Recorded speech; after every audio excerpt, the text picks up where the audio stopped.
సజ్జనం పోపు ఎలా వేసుకోనో వీడియో చూపెడతా. ఇగో సజ్జనానికి మసాలా, ఉప్పు, కారపొడి పట్టించిన మొత్తం ఇప్పి దానికి కావాల్సిన ఉల్లిగడ్డలు, కొత్తిమీర, పుదీనా, కళ్యామాకు, పచ్చిమిరపకాయలు రెడీ పెట్టుకున్నాం.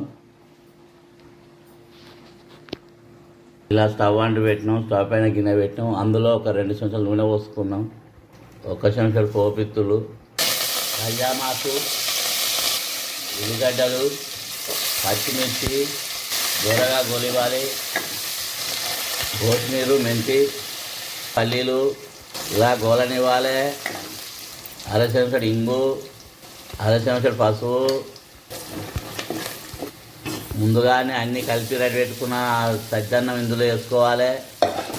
ఇలా మొత్తం కలపాలి. ఇలా కలుపుకొని 5 నిమిషాలు స్టవ్ పైన ఉంచుకోవాలి. పోపు అన్నం రెడీ అయింది. స్టవ్ ఆఫ్ చేయాలి, దించుకోవాలి. ఇలా కలుపుకొని పోపు అన్నం రెడీ అయింది. గుమ్మగుమ్మలాడుతుంది. వేడివేడి తింటే చాలా రుచిగా ఉంటుంది. ఇలా చేసుకొని తిన్నా రుచిగా వస్తుంది. ఇది చలన్నం. ఇలా చేసుకుంటే వేడితోటి తింటే చాలా రుచిగా ఉంటుంది.